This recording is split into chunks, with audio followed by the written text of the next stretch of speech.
Hello, everybody, and welcome to another episode of Geekorama, the podcast by geeks for geeks. We are produced by superherofiction.com, the one-stop shop for all your superhero novel needs, and now the largest website dedicated to superhero fiction. We are your hosts. I'm Jeremy Flagg, author of the Children of Notre Dame universe. And I am T.L. Heinrich, author of the Vigilantes superhero universe. And what are we talking about today, Remy? So we've been waiting for this one. We're always waiting for them, I guess. We're going to be talking about Invincible on Amazon Prime. And I'm particularly excited for this because it is from my favorite zombie creator. And I could talk about Robert Kirkland all day, every day, because I just think he's amazing. But we're going to be delving into the fun and the blood of Invincible this week. Lots of blood.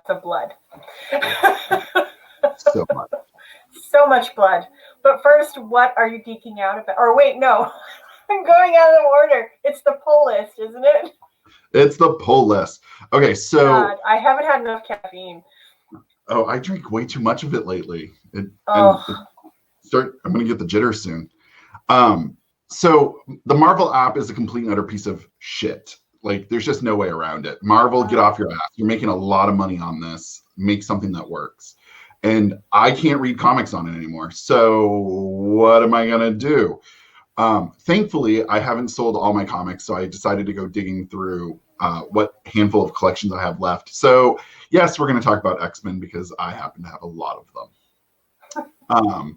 But I'm going to talk about Ultimate X-Men this week, which is an alternate reality comic book.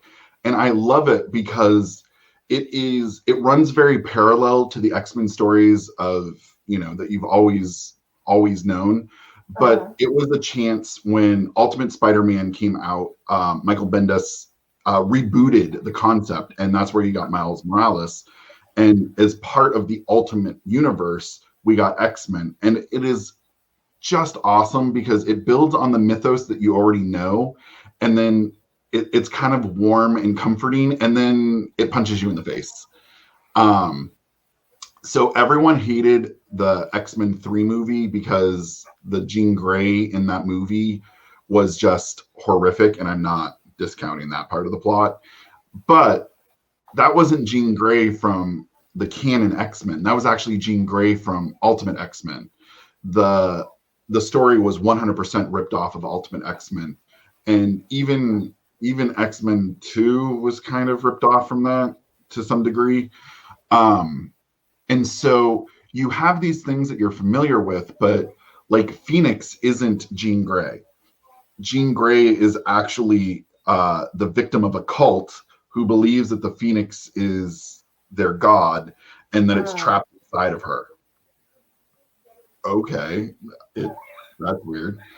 All mutants in this universe are actually super serum recipients. And the serum is actually Wolverine's blood. And this is what creates the serum that causes all superheroes to exist. So we know about the super serum. We know about Wolverine being this old mutant. So it's just a really cool spin on all of it. And there's really small things that I love, like the X-Men blow shit up a lot. And who's going to pay for that jet? Because Professor Xavier might be rich. He's not that rich. Yeah. And so they get corporate sponsorship, and on their uniforms, there's a little Pepsi logo. Like, super practical things that it added a layer of realism, and it just made it more believable. I also love it because Colossus is gay, and Nightcrawler is still super religious, and Nightcrawler hates Colossus, and it creates like really good angsty drama there. And it just, the whole way around, if you like X-Men, but you don't want to read 800 back issues, this is a great way to be exposed to the same characters you love with slightly different spins on them. So I think of all the X-Men I've read, I think this one, if I could give it more than a 5 out of 5, I would. and it ends on probably the most brutal crossover event I've ever seen. And Magneto is not the sympathetic villain. He is truly evil. Which And crossover? It's called... It's not House of M, is it? No, it makes everything you've ever seen with Magneto look soft. Oh, shit. When you watch the Blob eat the Wasp, it's disturbing. Ew. Yeah, it goes there all over the place. So I give it 5 out of 5 capes across the board. Awesome. So what do you think? My pull list is not superhero or fantasy related whatsoever. But I think I've mentioned this maybe the last podcast, or I don't remember, but I have been reading a lot of contemporary romance to teach myself more how to write romance. Because I needed something that was, I love paranormal romance, which is what I'm starting to write in. But I needed something that didn't have all the extras, that was just about the romance, just about the relationship. And I ended up getting hooked on the genre. And so there are 2 authors that I've really fallen in love with, Lucy Score, which I talked about last podcast, and Claire Kingsley. And these 2 women have teamed up on a number of occasions. And the series that I devoured, because on last Friday, I got my second COVID shot, and it laid me out for days. Like, I had 103 fever, I had head to toe body aches, my joints were excruciating, like it was bad. So I ended up reading 3 romance books over the course of the weekend. I just devoured them. And it was part of the Bootleg Springs series, which is Lucy Score and Claire Kingsley. Now, the first book, Whiskey Chaser, it was okay. It was like, it's all right. I'm not really feeling the chemistry. And I'll be honest, I somehow missed book 2. And by the time I realized that, I was too far into the other books to really care. I was like, whatever. And these are essentially standalone romances with there is an overarching mystery. So Bootleg Springs is a tiny town in West Virginia known for its moonshine. And the books, the town is the character in the series. Really, it is. Like, the way they've built this town and the people in it, it's like, I want to go to Bootleg Springs so bad. I really do. Like, there's little things. For instance, there's a free-range chicken that just wanders the town, and her name is Mona Lisa McNuggets the 5th, because she's the 5th chicken. And don't, like, it's a summer destination for a lot of people. They get a lot of tourists in the summertime. And in the summertime, if a tourist dares to terrorize Mona Lisa McNuggets, there's some issues. They also, instead of Build-A-Bear, they have Build-A-Shine, where you can go to a distillery and build your own moonshine. They also have a moonshine festival on Black Friday every year, where people, it's a moonshine competition. So it's amateur mixologists make their own moonshine. Everybody gets drunk in the town and then drunkenly decorates the town Christmas tree. So it's stuff like that, and then there's more to it too. There's the bingo club that are these 80-year-old women, and they're constantly getting tossed out of the local bar for bar fights, because bingo is serious business, man. It's so true. It's so true. But the book then drills down to this one family, the Bodines. And Whiskey Chaser opens with the father figure having died. He was an alcoholic. He and his wife had a very unhappy marriage. The mom of the family died many, many years previously. And the big thing with the town, the thing that happened in the town that nobody in the town has ever forgotten, that people still talk about to this day, it's been 13 years, is the disappearance of Cali Kendall. It happened one summer night. She's playing with friends. She's 16. She's with her friends down by the lake. Next day, she's gone. Nobody ever found her. So it's this mystery that kind of defined the town. It changed the town in big ways. And they still have her pictures up. Have you seen Cali 13 years later? And in the first book, it's mentioned, but it's like, okay, not a super big deal. There is something that happens at the end that you're like, okay, this could be a bigger deal. And then through the course of the series, it becomes a bigger and bigger and bigger deal until in the last book, you find out what happened to Cali Kendall. And I'm not going to ruin it for you because I was sitting on the couch, curled up in my Captain Marvel blanket, and I literally was like, no fucking way. And my husband's like, what's wrong? And I'm like, it's the book. And he's like, I thought something had happened. I'm like, it did. These books are on Kindle Unlimited, so you, like me, can binge all 6 of them if you want to. They are very quick and easy reads, even though they're not short. These are not, they're in the middle. Lucy Score writes very long books. Claire Kingsley writes shorter books, so they kind of met in the middle on these. But the Bodine family, 3 brothers, 1 sister. The first book is about the sister. Like I said, the first book I didn't really like, but if you can get past that one, the other books are freaking spectacular. The couples are funny. The town is hilarious. There's a Friends to Lovers one that's probably my favorite. That one and the very last book in the series, which is about the grumpy older brother who lives by himself in a cabin that he built in the woods. Yes, I'm not making this shit up. And it was wonderful. And I loved them so much that even though I read them on Kindle Unlimited, I'm going to buy them in print so I can have them and hold them and read them again. So if I could give them more than 5 capes, I would. And they're fun. They're just great reads. So like I said, Kindle Unlimited or buy them in print. I highly recommend them. All right. Geek Out. I'm kind of excited for this one. And it's for the stupidest possible reason. Go ahead. You start. You're a little bit more excited about yours than I am about mine.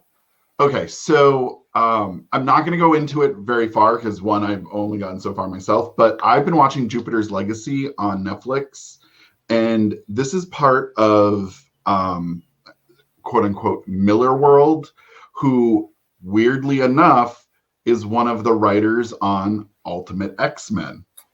Ah. So it's do you remember the movie Superhero High? I think so, yes. It's like Superhero High and The Boys had a love child.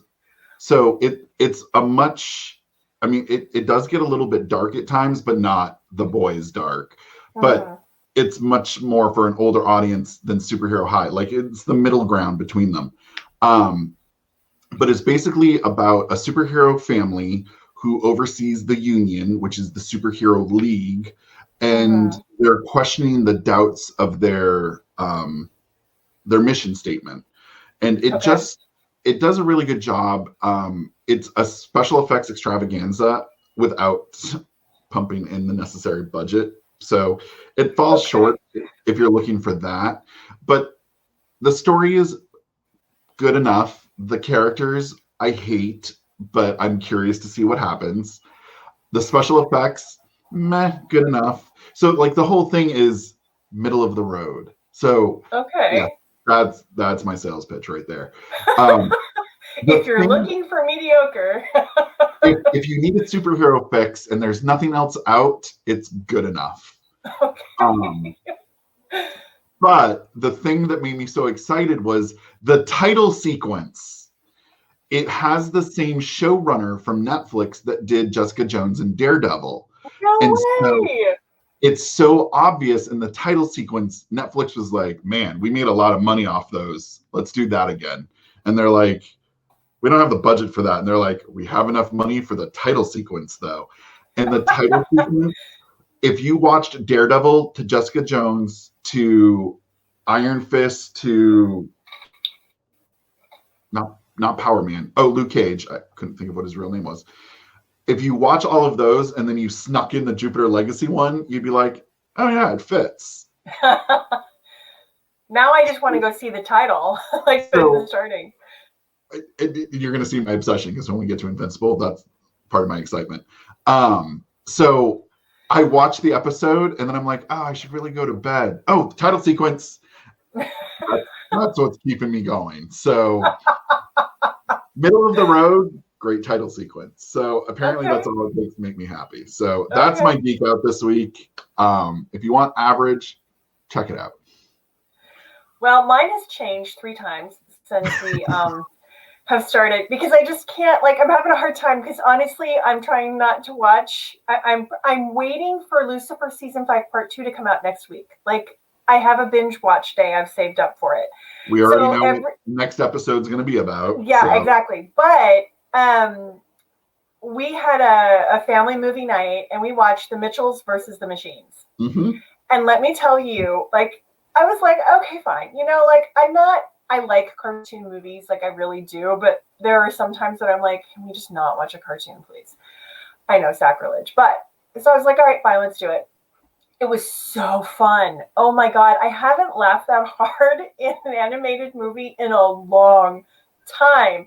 Mitchells versus the Machines is about this, it centers around this family, the Mitchells, and they're very weird and they're very strange. And the dad is a huge outdoorsy kind of guy who's constantly trying to teach his kids survival techniques, and they live in the city. So he's like, there's one scene where he creates a possum trap and he ends up getting caught in it.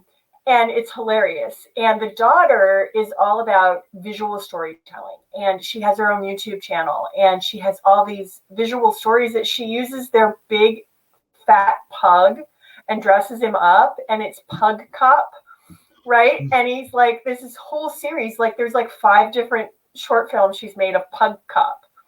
And it's Pug Cop and like hand puppets and homemade sets, and it is like, I want more Pug Cop. I literally want this series on YouTube because I would watch this. So she gets into film school, and she talks about in the beginning, and this is all like in the first like few minutes, she's never fit in, she's never found her people until she got into film school, and she's so excited. I'm finally getting there. I'm finally getting to see my people. And as she's grown up, her and her dad, like, they don't get each other anymore. Like, he thinks you're just staring at a screen. It's not worth anything. You're not doing anything. But she's interacting with people. She's making movies, you know. And for her, it's her world. There is value there, which I thought was an interesting, like, that happened throughout the entire movie. That argument of, it's just a screen. You're not really, you know, you're frying your brain versus like, no, I'm interacting with people. I'm interacting with friends. I'm building a community. I'm actually creating art. Like, you know, you see the 2 sides of how people view people that look at screens all day. So the dad is concerned. She's leaving for college the next day. They've grown apart. What can he do? Well, he decides to cancel her plane ticket and do a cross-country road trip to take his daughter to college. And you can just imagine how excited she is about that. So while she's doing that, the leader of a tech company that looks suspiciously like Apple, not going to lie, is launching his new thing. And the whole thing was PAL. PAL revolutionized everything. It was this big app that he made. PAL is sentient AI at this point, but friendly and likes people until the creator literally drops her in the trash. Because it's like, this is trash. Here's the new iteration. So PAL gets pissed off. And she's voiced incredibly well. What's her name?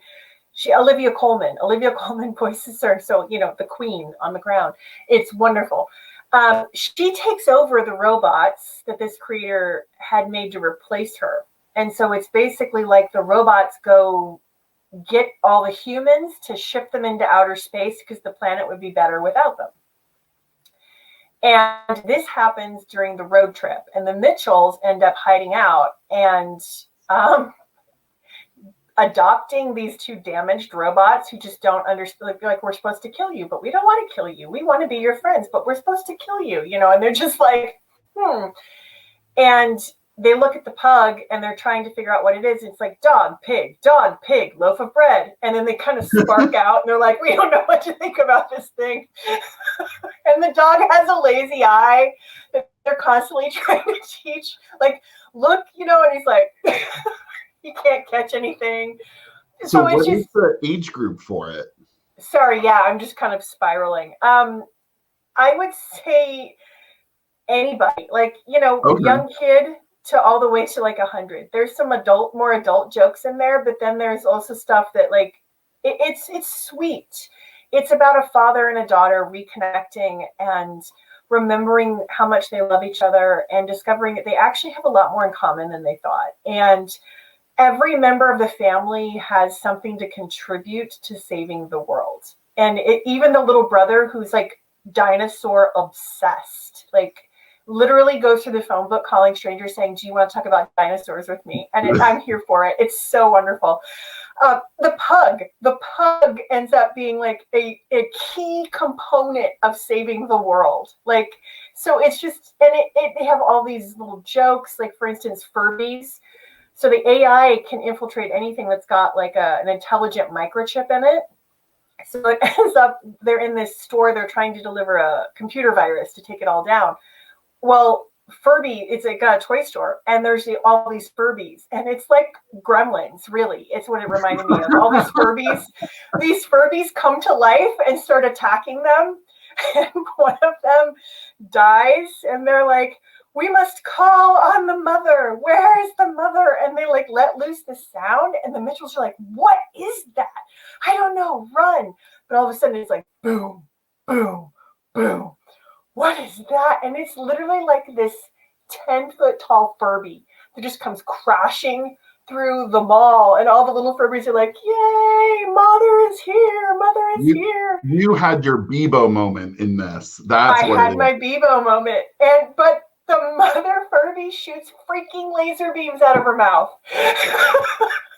Which, I mean, the little ones probably did in real life too. Like, just saying. You know, who knows? So it's stuff like that like my stomach hurt. I was laughing so hard. So if you're looking for a fun movie to do on a family movie night, or maybe you just need a laugh, watch The Mitchells versus the Machines. It's delightful. It's sweet. There's some really sweet moments. There's a gag about a screwdriver. Like, every member of the family can't leave the house without their screwdriver, and it actually is an important plot point later in the movie. I just love this movie so much. So go watch it. You will not be disappointed. All right. We're going to go to a commercial, and when we come back, we are going to talk about Kirkland's Invincible. Behind every great superhero story is a sleep-deprived author.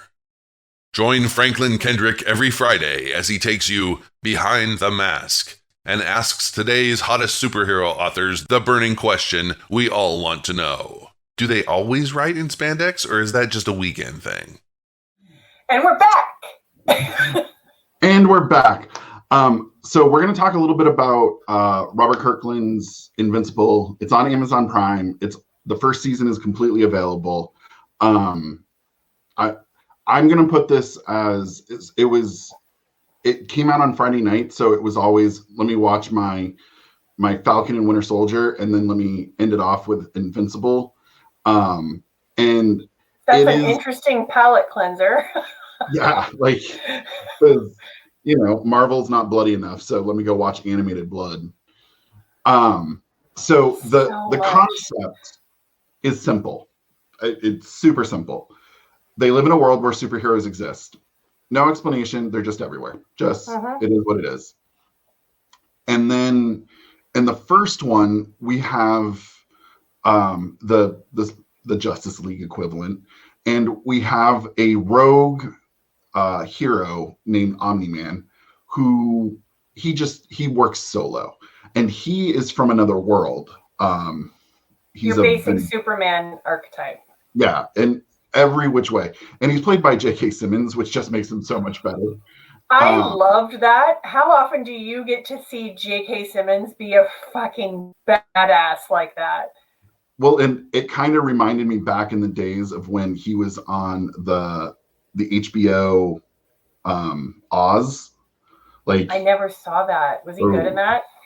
He's really good, but you'll never think about him the same way. Okay, never mind. I won't watch it because I love him too much. And so it's what you kind of expect. And Omni-Man also has a son who any day now he's going to get his superpowers. Everyone from this planet gets superpowers, and it's just the way things are. So give it time. And his son Mark starts to show some powers in the first episode. And you're like, okay, so we're gonna speed right into like training montages or something. And I didn't know what to expect. I haven't read the comic, and so there were moments that I was like, okay, you're gonna be you're gonna be more realistic. But this is feeling weirdly bubbly. Like, yeah, there was something, I was like, I'm missing something here. Like, you're going to spring something on me, and boy, did they ever. And everyone who watched the first episode goes, did you get to the scene? The scene? And whoever developed this on the back end was like, let's lure them in. Oh, and they did.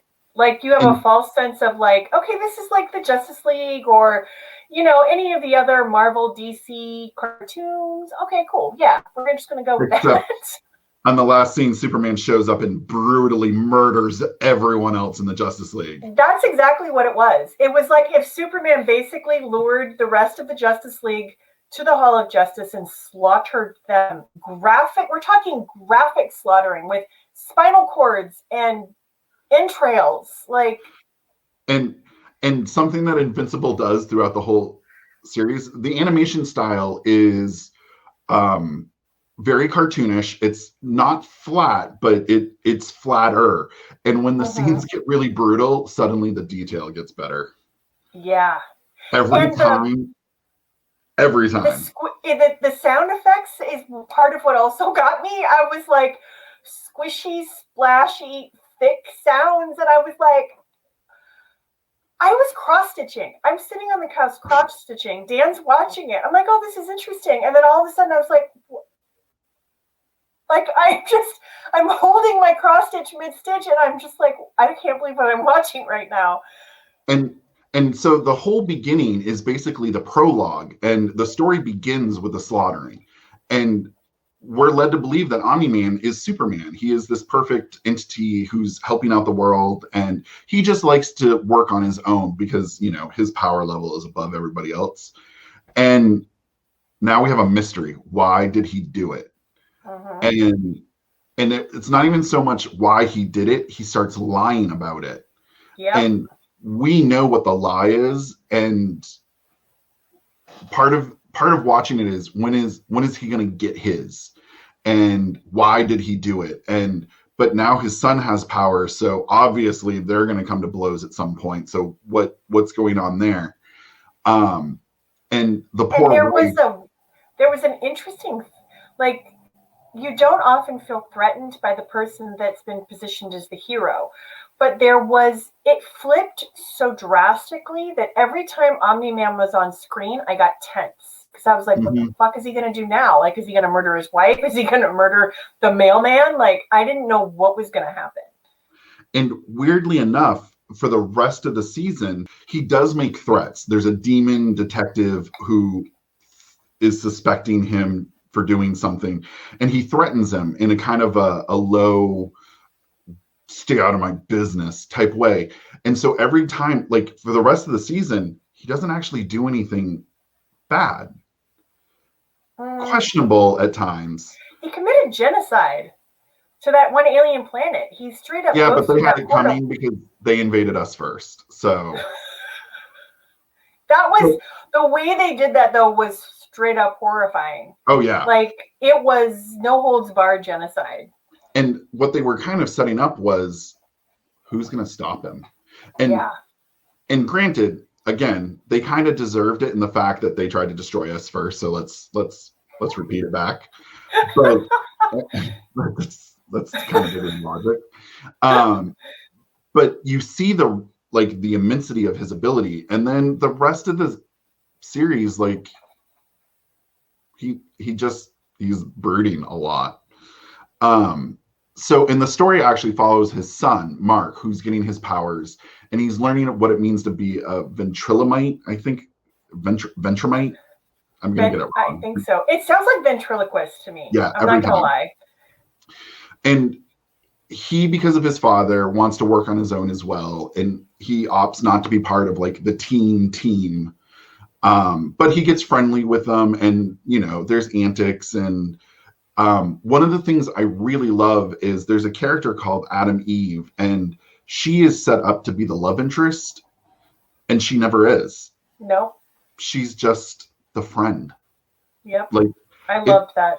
It actually, it felt a little bit weird that, oh man, a boy and a girl can be friends. Oh, and never did they cross over. Like, the show definitely made you think maybe, but. Well, and the one that is his girlfriend, when she like admits, yeah, I know that you're a superhero, but you still treated me like shit, and I'm not here for this. Yeah. And I thought, wow, that's again, flipping it on its head. Lois forgave Clark for everything. She wasn't having that. Amber's like, no, I'm not doing it.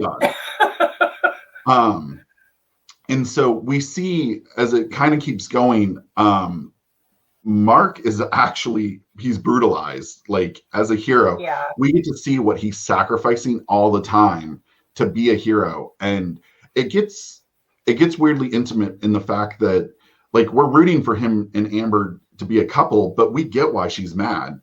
And we're starting to see that even as a young age, like, there's a lot of sacrifice that happens. And I just thought the character development was really well done. Even the teen team that eventually becomes the major league team, their relationships are bizarre. Like, yes.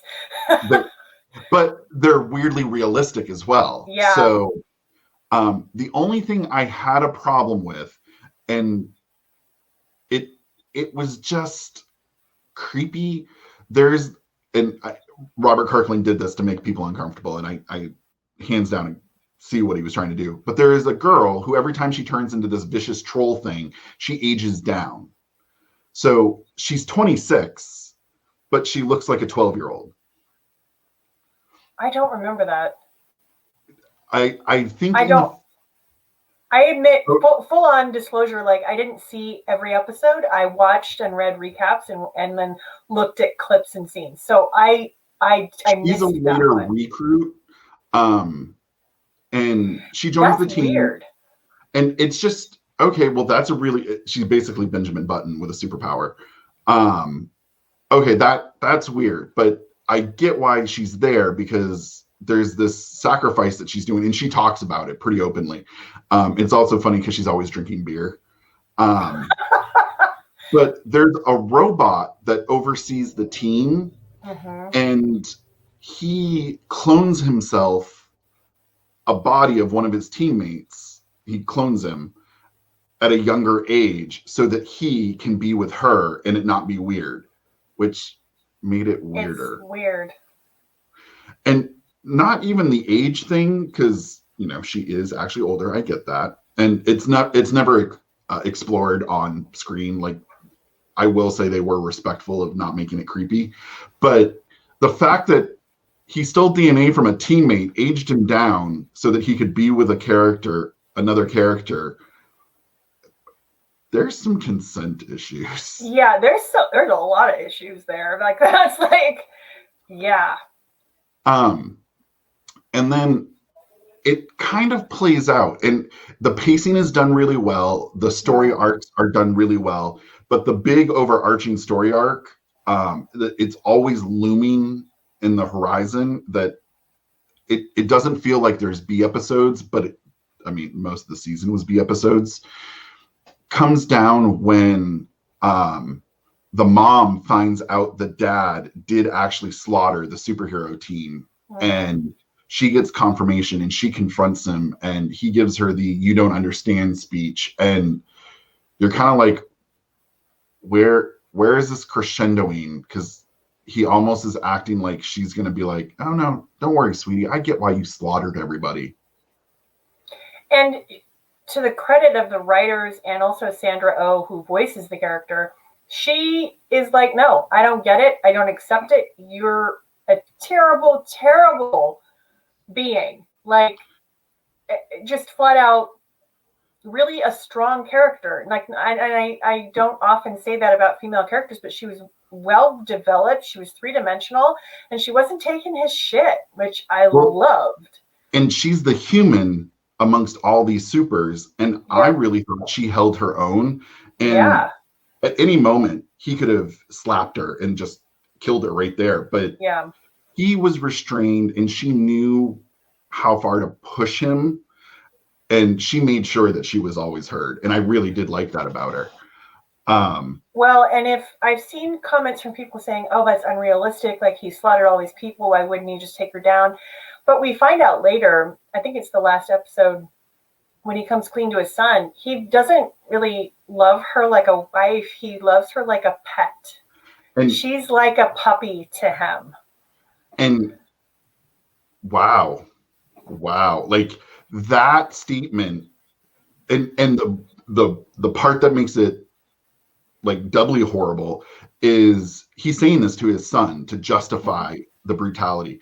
He comes from spoiler alerts, because I am going to spoil all over the place here. He comes from an alien planet that it's either conquer or be conquered, and they're superpowered, so they slaughter all the weak. That's just what they do. And he's basically telling his son that he's there to basically, one, have a son, so that when the son's old enough, they can call the masses. And as he's saying this about the mom is listening in on a screen, watching it all unfold, and she hears it. And that was the dagger. Brutal. Not the beating. That was Mark's reaction to all of this too is heartbreaking when he really has to confront who his dad is. Like, those scenes, I went looking for them because I thought this is the real culmination of the whole season. Those are heartbreaking to watch, and they did such a good job with character development and the voice acting. I was like, that was also really difficult to watch. The only thing, and this is purely a taking it from like an A+ to an A-. The last episode actually ends in the first like maybe 10 minutes of the episode, where the fight between the dad and the son, because the dad is beating the snot out of him because the weak should be killed, and if you're weak, you'll die. And he says, like, it's only going to take me 20 years to make a new kid. So, like, he's written him off. And then he essentially violates him by using him as a weapon. Yeah. That scene was brutal. Like, that was, oh my God. And basically being told you're replaceable by just anything else. Like, it was harsh. But it ends, he realizes, like, oh, like, God damn, humanity is rubbed off on me a little bit, and he decides not to kill him. He's not done, but he's gonna tap out for the moment, and he leaves. End of episode.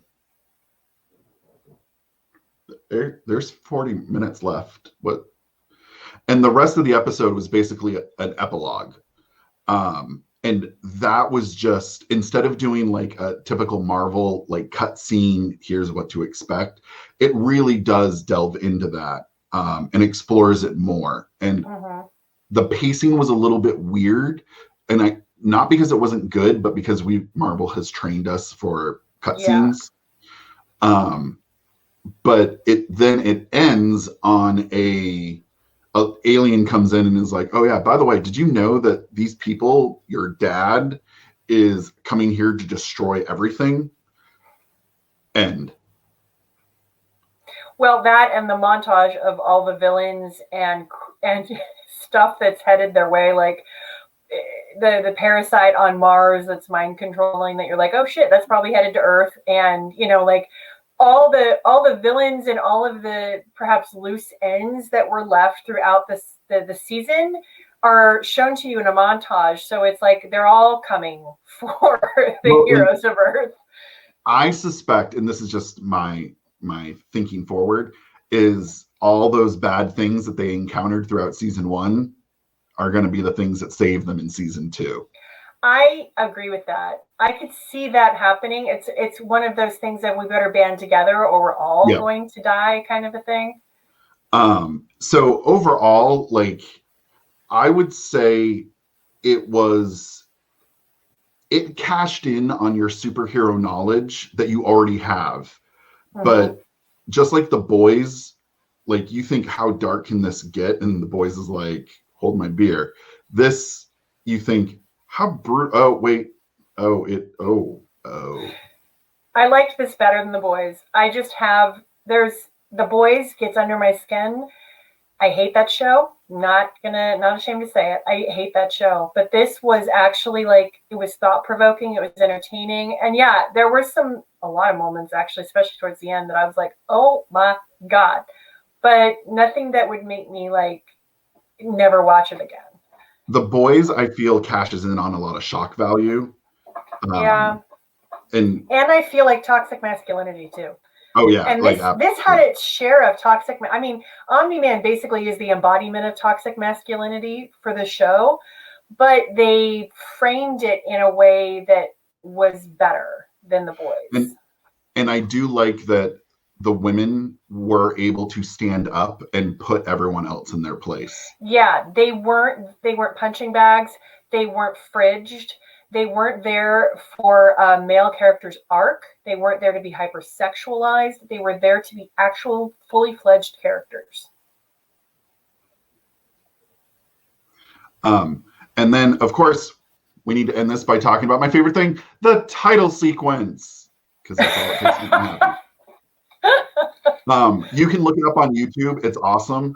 But the way the show worked, it would always be the opening number, the opening scene, and it would be like, we need to call ... and then it would flash the word Invincible.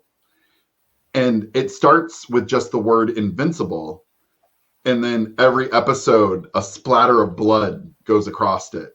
And by the end, it's blood soaked. And it builds every episode. Yep. And it was that little reminder of, by the end of this episode, somebody is going to bleed. Yep. Big time. But yeah, Robert Kirkland just knows how to tell a really good story. Even if you're not a Walking Dead fan, he knows how to drag out a story and not make it feel like he's stringing you along for no reward. So yeah, I recommend it, but I would not recommend binging it. It was a weekly show for me. It was not I want to watch this all back to back. So I am eagerly awaiting season 2, but I don't need season 2 yet. Yeah. So take that as you will. Like, but it's a story that we haven't seen, and God knows I'm Marvel, I love you for a lot of things, but I want something different in this game. I know. So. And for those of you that might say, but Zack Snyder gave us dark and gritty. No, shush. Just stop. You don't know what you're talking about. You're immediately sus if you say that Zack Snyder knows how to tell a story. Shush, shush, shush. Shush, shush, shush, shush. And this actually, to even expand on that, this was extremely brutal. It was extremely brooding at moments, but it was really well balanced. It wasn't grim dark. I mean, because Mark's character is essentially, he's hopeful. Yeah. You know, even at the end, even after his dad uses him to murder an entire subway car full of people. Oh, I forgot about that. Yeah, that's when I talked about his dad using him as a weapon. He shoves him lengthwise through a subway, not only derailing it, but killing everybody in his path. Yeah, that was probably the hardest thing to watch, I'll admit. But even after that, it was disgusting and it was disturbing. But even after that, Mark has an element of hope about him. And I just think the whole thing, it wasn't all grim and gritty and dark and awful. It really wasn't. We weren't rooting for the hero to do a horrible thing. We were rooting for the hero to be victorious. And I think that's a big distinction. Yeah. I wanted Mark to beat the snot out of his dad, not kill him, because that's not in his character, though who knows. That is the open question. That is the open question. How much of his dad will come out in the second season? Oh, good call. Ooh, I don't want that. I don't want that either. But I think he's going to have to struggle with that. I think he's going to have to struggle with his alien heritage and his human heritage. Mom is such the better parent. Oh my God, she's amazing. I love her. All right, so go watch it. That's what we're saying. We're going to end it here, and we will be back in 2 weeks. To stay up to date with the Geekorama podcast, you can watch our videos on YouTube or subscribe to us on Apple Podcasts. And if you enjoy the show, leave us a review or hit the thumbs up button.